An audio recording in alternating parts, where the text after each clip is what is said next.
They've been a familiar sight on Britain's streets for nearly 100 years, but are the days, and I will miss them, are the days of the public phone box numbered? Well, fear not, because there's still more than 45,000 of them dotted around the country. The BT is now considering removing nearly a third of those because they're so rarely used. So is it the end of the line for the British icon? David Sillitoe has been finding out. Well, they're an icon, aren't they? They're a design icon.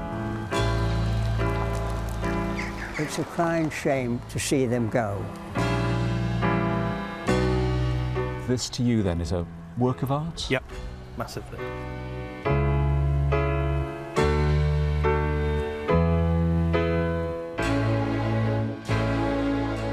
The phone box, our proud little red friend, is looking a bit neglected.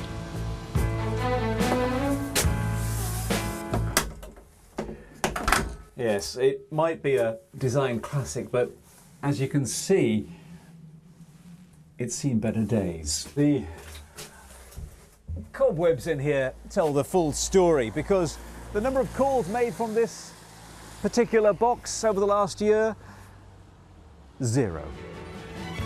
The solution? Removal. But in Scalby in North Yorkshire, there's resistance. I met Bob. He's been tweeting about his local box. However, how much is it? 60p minimum. 60p minimum. Oh, no cash calls, it says. I think we're stuck. Have you ever seen anyone use it? Allegedly, my wife has seen somebody coming out of this box as recently as during the summer. One person? One person, yes. But it doesn't matter. They want to adopt it to house a defibrillator. Anything to keep the little red box. It's part of the village. Yes, it is. It brings Scalby together. Not just Scalby, every village that you see them in. You're proud, aren't you? I am, yeah, very. Of course, it wasn't always like this. Some of us remember phone box queues. And she's probably just gossiping too, the way women always do. There ought to be a law against it.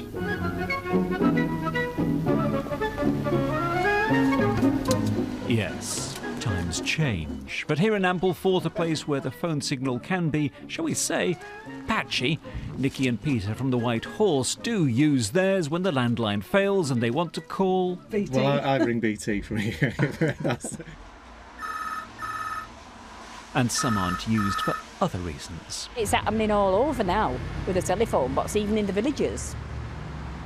What are? In the villages, just ransacking them and pulling them out the wires and pulling the telephone off and that.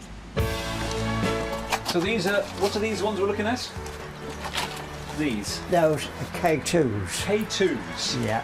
But many will end up in places like this, Mike Shaw's refuge for homeless phone boxes. Of course, some of the older ones, when restored, aren't exactly worthless.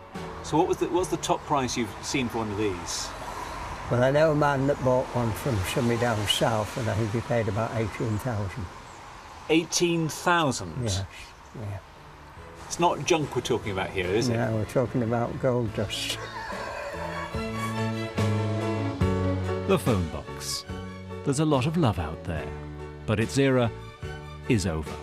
David Sillitoe, BBC News, Scalby, North Yorkshire. They are great, aren't they? You've used them recently? I was in a village in North Yorkshire, no phone signal, and I got the kids to ring their grandmother, and they were baffled by the fact you had to put money in. Actual money. And press numbers. What's going on here? Thank you for sending in your pictures. So many of you being in touch already. And alternative uses for phone boxes as well. Eleanor sent in a picture of this box in Normandy, which has been repurposed as a little lending library. We've been hearing how some phone boxes now house defibrillators, like this one sent in by Leonie. And have a look at this one in Settle, which has been turned into a little mini gallery. You got one in Chester. I used one in Chester because it is a cash machine. You see, keep them there, but reuse them. I think that's probably the way forward.